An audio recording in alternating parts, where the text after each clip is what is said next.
Chapter 9. Goyles. "And the moral of that is," said the Duchess, Alice's Adventures in Wonderland. A party of 4 were assembled next morning at a very late breakfast, or very early lunch, in Lord Peter's flat. Its most cheerful member, despite a throbbing shoulder and a splitting headache, was undoubtedly Lord Peter himself, who lay upon the Chesterfield, surrounded with cushions, and carousing upon tea and toast. Having been brought home in an ambulance, he had instantly fallen into a healing sleep, and had woken at 9 o'clock, aggressively clear and active in mind, and in consequence Mr. Parker had been dispatched in a hurry, half-fed and burdened with the secret memory of last night's disclosures, to Scotland Yard. Here he had set in motion the proper machinery for catching Lord Peter's assassin. "Only don't you say anything about the attack on me. Tell 'em he's to be detained in connection with the Riddlesdale case. That's good enough for them."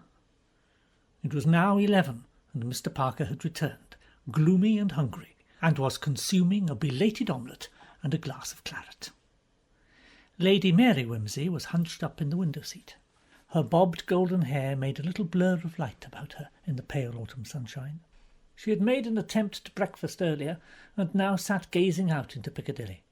Her first appearance that morning had been made in Lord Peter's dressing-gown, but she now wore a serge skirt and a jade-green jumper, which had been brought to town for her by the 4th member of the party, now composedly eating a mixed grill and sharing the decanter with Parker.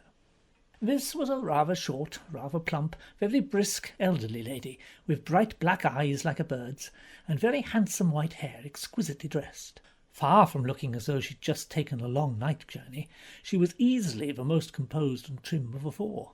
She was, however, annoyed, and said so at considerable length. This was the Dowager Duchess of Denver.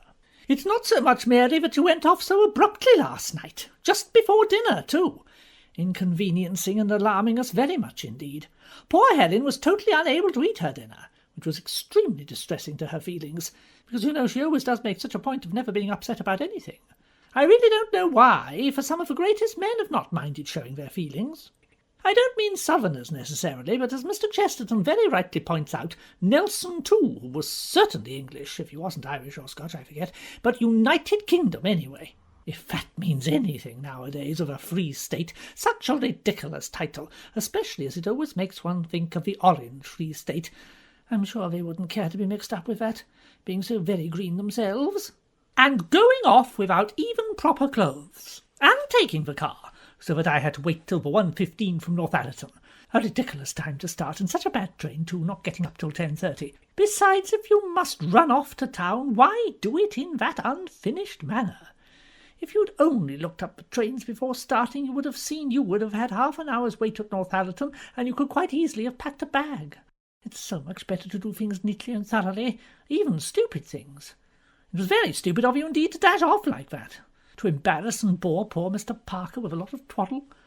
Though I suppose it was Peter you meant to say. And now, Peter, if you will haunt low places full of Russians and sucking socialists taking themselves seriously, you ought to know better than to encourage them by running after them, however futile, and people that are given to drinking coffee and writing poems with no shape to them, and generally ruining their nerves.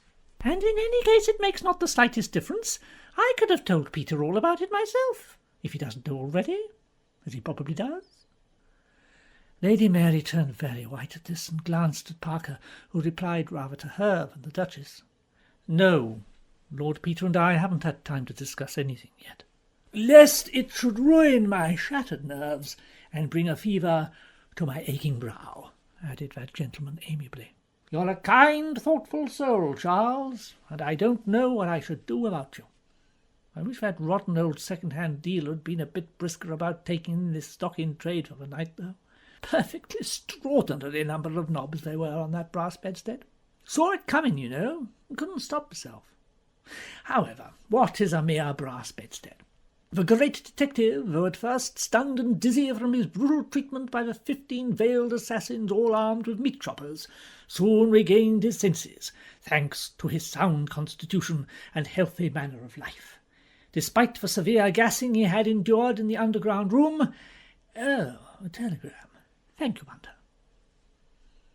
Lord Peter appeared to read the message with great inward satisfaction, for his long lips twitched at the corners, and he tucked the slip of paper away in his pocket-book with a little sigh of satisfaction. He called to Bunter to take away the breakfast tray and to renew the cooling bandage about his brow.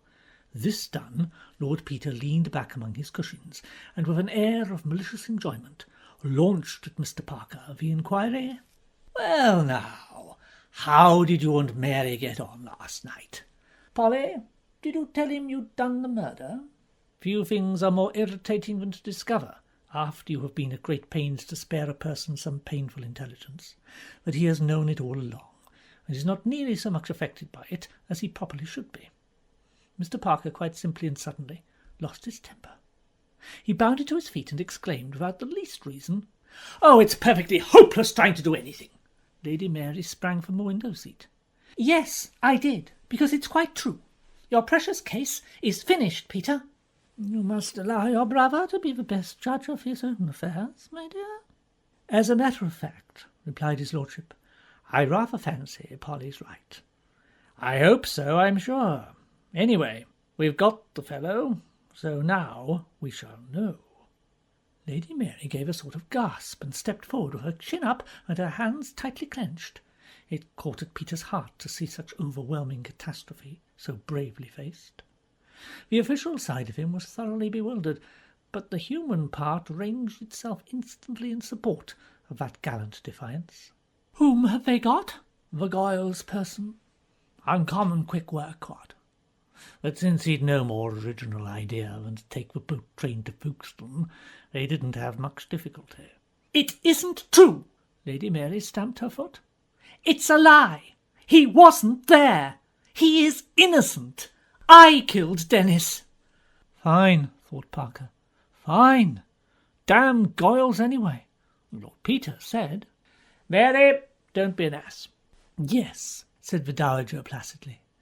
"I was going to suggest to you, Peter, that this Mr. Goyles— it's a terrible name, Mary dear. I can't see why you ever cared for it, even if there had been nothing else against him, especially as he would always sign himself Geo Goyles, G-E-O, you know, Mr. Parker, for George, and I never could help reading that as Gargoyles. I very nearly wrote to you, my dear, mentioning Mr. Goyles and asking if you could see him in town, because there was something about the Ipecacuanha business that made me feel he might have something to do with it." "Yes, well, you always did find him a bit sickening, didn't you?" "Look, how can you, Whimsy?" "Oh, never mind him. If you can't be a gentleman, Peter, here's a fellow who, without the slightest provocation, plugs a bullet into my shoulder, breaks my collarbone, brings me up head foremost on a knobbly second-hand brass bedstead, and vamooses. And when, in what seems to me a jolly mild parliamentary language, I call him a sickening fellow, my own sister says I'm no gentleman.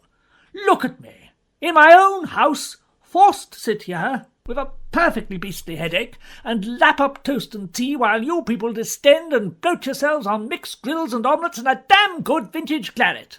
Oh, you silly boy, don't get so overexcited. It's time for your medicine. Mr. Parker, kindly touch the bell." Mr. Parker obeyed in silence, and Lady Mary came slowly across and looked at her brother. "Peter, what makes you say he did it?" "Did what?" "Shoot you." The entrance of Mr. Bunter at this moment with a cooling draught dissipated the tense atmosphere. Lord Peter quaffed his potion, had his pillows rearranged, submitted to have his temperature taken and his pulse counted, and asked if he might not have an egg for his lunch, and lit a cigarette. Mr. Bunter retired. People distributed themselves into more comfortable chairs, and felt happier. "Now, Polly, old girl, cut the sob stuff. I accidentally ran into this Goyles chap last night at your Soviet Club. I asked that Miss Tarrant to introduce me, but the minute Goyles heard my name he made tracks. I rushed out after him, only meaning to have a word with him, when the idiot stopped at the corner of Newport Court and potted me. A bunked silly-ass thing to do. I knew who he was. He couldn't help getting caught." "Oh, Peter!" "Look here, Polly. I did think of you. Honest Injun, I did. I haven't had the man arrested. I've made no charge at all, have I, Parker? What did you tell him when you went down to the yard this morning?" To detain Giles pending inquiries because he'd wanted as a witness in the Riddlesdale case. But he knows nothing about it. He wasn't anywhere near. He is innocent of that. Do you think so? Well, if you know he is innocent, why tell all these lies to screen him? It won't do, Mary. You know he was there, and you think he is guilty. No! Yes, said Wimsey, grasping her with his sound hand as she shrank away. Mary, have you thought what you are doing? You are perjuring yourself and putting Gerald in peril of his life, in order to shield from justice a man whom you suspect of murdering your lover, and who has most certainly tried to murder me. Oh, cried Parker in an agony. All this interrogation is horribly irregular. Never mind him. Do you really think you are doing the right thing, Mary? The girl looked helplessly at her brother for a minute or two. Peter cocked up a whimsical, appealing eye from under his bandages. The defiance melted out of her face. I'll tell the truth. Good egg. I'm sorry. I know you like the fellow. We appreciate your decision enormously. Truly, we do. Now, sail ahead, old thing. You take it down, Parker. Well, it really all started years ago with George. You were at the front then, Peter, but I suppose they told you about it, and put everything in the worst possible light. I wouldn't say that, dear. I think I told Peter that your brother and I were not altogether pleased with what we'd seen of the young man, which was not very much, if you remember. He invited himself down one weekend when the house was very full, and seemed to make a point of consulting nobody's convenience but his own. As you know, dear, you even said yourself, you thought he was unnecessarily rude to poor old Lord Mountweasel. He said what he thought. Of course, Lord Mountweasel, poor dear, didn't understand that the present generation is accustomed to discuss things with its elders, not just kowtow to them. And when George gave his opinion, he thought he was just contradicting. To be sure, when you flatly deny everything a person says, it does sound like contradiction to the uninitiated. But all I remember saying to Peter was that Mr. Goyle's manners seemed to me to lack polish, and that he showed a lack of independence in his opinion.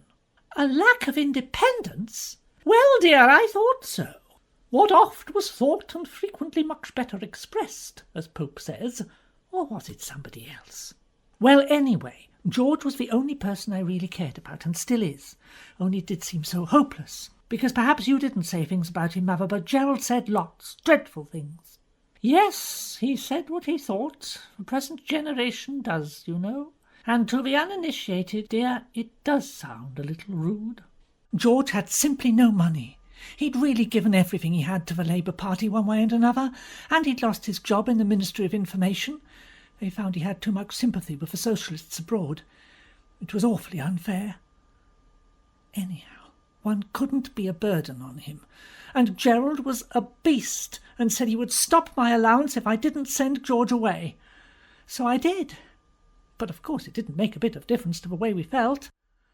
Say this for Mother, she was more decent. She said she'd help us if George got a job. But as I pointed out, if George got a job, we wouldn't need helping. But, my dear, I could hardly insult Mr. Goyles by suggesting that he should live on his mother-in-law. Why not? George doesn't believe in those old-fashioned ideas about property. Besides, if you'd given it to me, it would be my money. We believe in men and women being equal. Why should the one always be the breadwinner more than the other? I can't imagine, dear. Still, I could hardly expect poor Mr. Goyles to live on an unearned increment when he didn't believe in inherited property. Anyhow, that's what happened.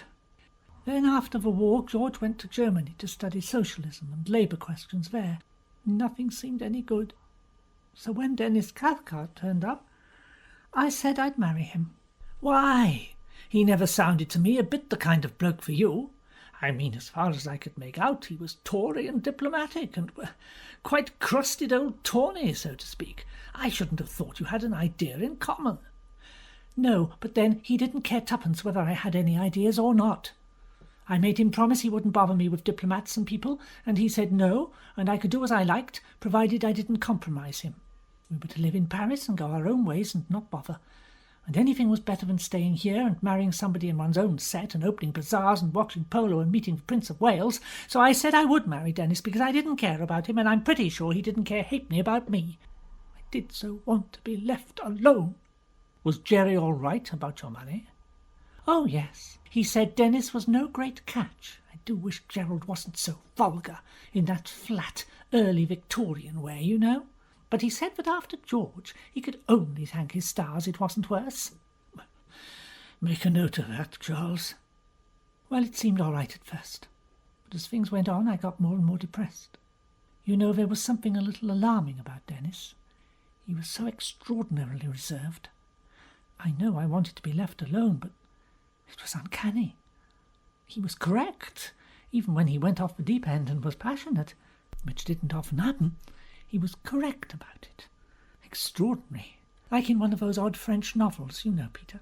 Frightfully hot stuff, but absolutely impersonal. Charles, old man. It's important that you realise the bearing of it. No?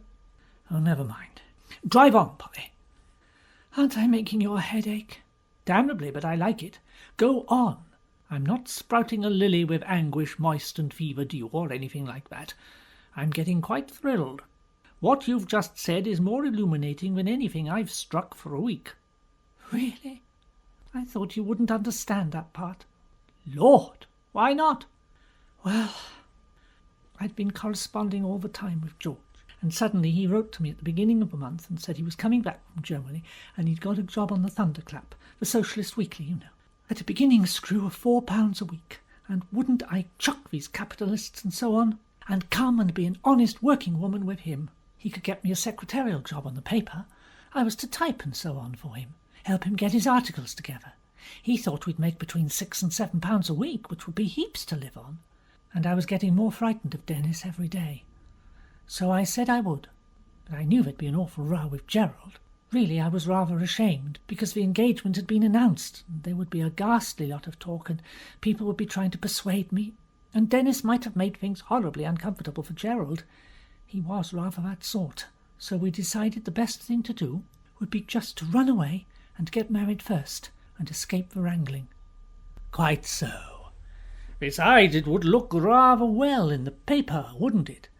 Peer's daughter weds socialist. Romantic sidecar elopement. £6 a week, plenty, says her ladyship. Oh, pig! Very good. I get you. It was arranged that the romantic Goyles should fetch you away from Riddlesdale. Why Riddlesdale? It would be twice as easy from London or Denver. No, for one thing he had to be up north. Everybody knows one in town, and we didn't want to wait. Besides, one would miss the young Lochinvar touch. Well then, why at the unearthly hour of 2 a.m? He had a meeting on Wednesday night at Northallerton. He was going to come straight on, pick me up, and run me down to town to get married by special licence. We allowed ample time. George had to be at the office next day. I see. Well, I'll go on now, and you stop me if I'm wrong. You went up at 9:30 on Wednesday night. You packed a suitcase. Did you think of writing any sort of letter to comfort your sorrowing friends and relations? Yes, I wrote one, but Of course. Then you went to bed, I fancy. Or at any rate turned the clothes back and lay down. Yes, I lay down. It was a good thing I did, as it happened. True, you wouldn't have had much time to make the bed look probable in the morning, and we should have heard about that. By the way, Parker, when Mary confessed her sins to you last night, did you make any notes? Yes, if you can read my shorthand. Quite so. Well, the rumpled bed disposes of your story about never having gone to bed at all, doesn't it? And I thought it was such a good story. Want of practice. You'll do better next time. Just as well, really, that it's so hard to tell a long, consistent lie.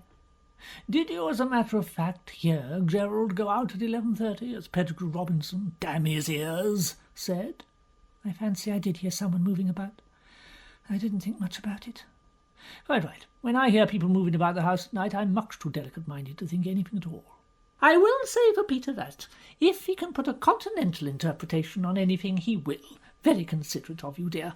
As soon as you took to doing it in silence and not mentioning it, as you so intelligently did as a child, it was much improved. You were really a very observant little boy, dear. And still is. Mary smiled at Peter with surprising friendliness. Old habits die hard. To proceed. At 3 o'clock you went down to meet Goyles. Why did he come all the way up to the house? It would have been safer to meet him in the lane. I knew I couldn't get out of the lodge gate without waking Hardraw, and so I'd have to get over the palings somewhere. I might have managed that alone, but not with a heavy suitcase. So, as George would have to climb over anyhow, he thought he'd better come up and help me carry the case. Then we couldn't miss each other by the conservatory door. I sent him a fine plan of the path. Was Goyles there when you got downstairs? No, at least, no, I didn't see him. There was poor Dennis's body, and Gerald bending over him. My first idea was that Gerald had killed George. That's why I said, "Oh God, you've killed him." Then Gerald turned him over. I saw it was Dennis, and I'm sure I heard something moving a long way off in the shrubbery, a noise like twigs snapping, and it suddenly came over me, where was George? Oh, Peter, I saw everything then so clearly.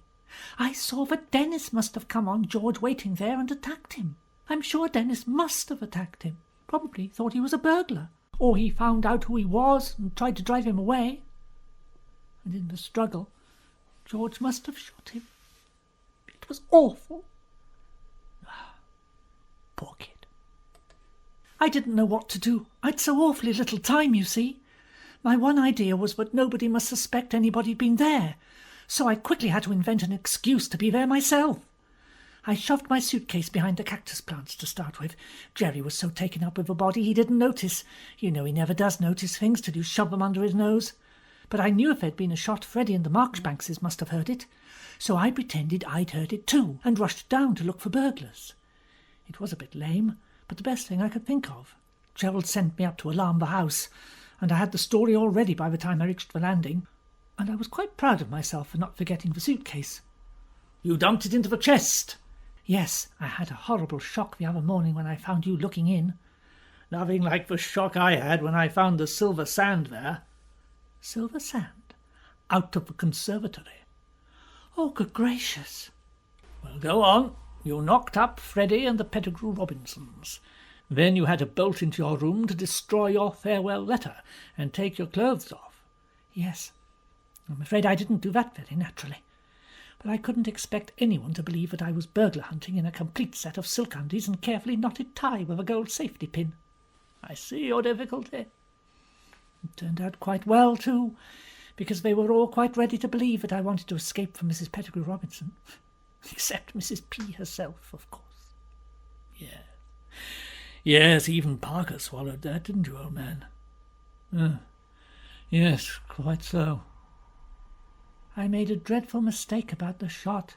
You see, I explained it all so elaborately, and then I found nobody had heard the shot at all.